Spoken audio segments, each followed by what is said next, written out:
Hello everyone, tasty টিপসে আপনাদের সকলকে স্বাগত। আজ আমি আপনার সাথে শেয়ার করছি কাঁচা আলুর চিপস।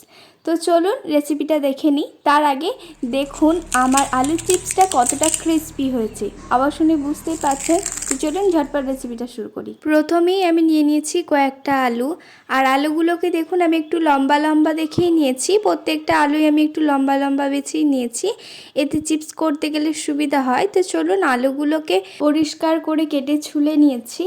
আর আলুগুলো এরকম গোল গোল করে পাতলা করে কেটেছি, আমি বটি দিয়ে কেটে নিয়েছি। আপনারা চাকু বা চিপস কাটার দিয়েও কেটে নিতে পারেন। একটা পাত্রে জল নিয়ে আলুগুলোকে খুব ভালোভাবে ধুয়ে দিচ্ছি। আর এখানে আলুগুলো আমি জল পাল্টে পাল্টে ঠিক 7 থেকে 8 বার মতো ধুয়ে নিয়েছি। চিপস বানানোর ক্ষেত্রে এটা কিন্তু একটা গুরুত্বপূর্ণ পার্ট। আলুগুলোকে জলে 7 থেকে 8 বার ধুয়ে নিতে হবে। যতক্ষণ না জলটা একদমই পরিষ্কার পরিচ্ছন্ন বেরোচ্ছে ঠিক ততক্ষণ ধুয়ে নিয়েছি। আলুগুলোকে এক এক করে একটা কাপড়ের ওপর এইভাবে রেখে দিচ্ছি, যাতে করে আলুর মধ্যে যেটুকু জল আছে সেটা যেন একদমই শুকিয়ে যায়। এই সময় একটু রোদে গিয়েও করে নিতে পারেন, তাহলে তাড়াতাড়ি শুকিয়ে যাবে। এক এক করে সব আলুগুলোকে আমি ভালোভাবে কাপড়ের ওপর সাজিয়ে দিয়েছি।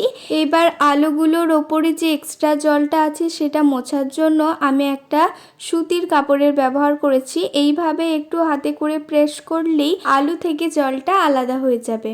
তো চলুন এবার চিপসগুলো ফ্রাই করে নিই। চিপস ফ্রাই করার জন্য আমি কড়াইয়ে দিয়ে দিয়েছি সাদা তেল, আর সাদা তেলটা একটু গরম হতে হবে। তেল গরম হয়ে গেলে আলুগুলো দিয়ে দেব।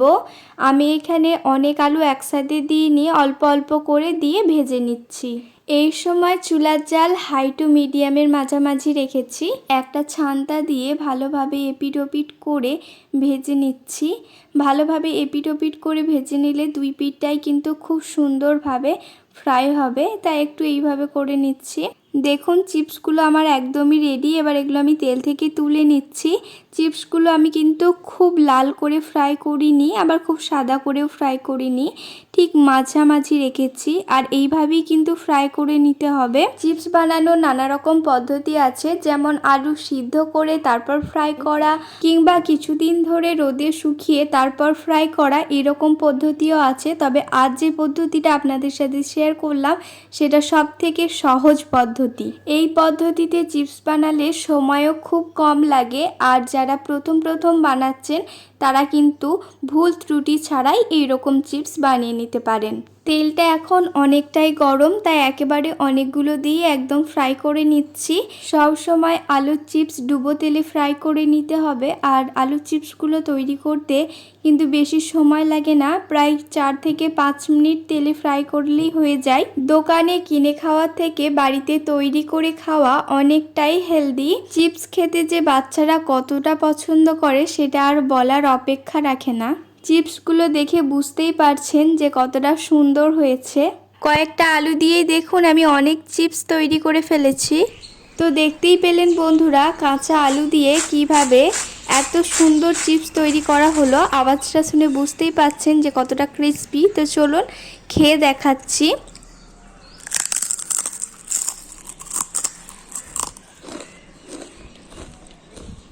চিপসটাকে আমি 2 ভাগে ভাগ করে নিচ্ছি। কিছুটা সংরক্ষণ করে রাখবো, আর কিছুটা আপনাদের মশলা মাখিয়ে দেখাবো। যে কোনো এয়ারটাইট বক্সে রেখে দিলে এই চিপসগুলো বেশ কয়েকদিন ধরে খাওয়া যাবে। মশলা হিসাবে যে যেরকম ফ্লেভার পছন্দ করেন সে সেরকম দিয়ে নিতে পারেন। তবে এখানে আমি লবণ, গোলমরিচ আর লাল লঙ্কার গুঁড়োটা ব্যবহার করেছি। আপনারা পুদিনার ফ্লেভারও ব্যবহার করতে পারেন, যার যেরকম পছন্দ সে সেরকম দিয়ে খাবেন। তো আপনাদের সাথে একটা easy potato chips recipe share করলাম। ভালো লাগলে do like, comment, share and subscribe, আর অবশ্যই বেল আইকনটা প্রেস করে দেবেন। ভিডিও রিলেটেড কোনো কোয়েশ্চেন থাকলে কমেন্ট করতে পারেন, আমি উত্তর দিয়ে দেব।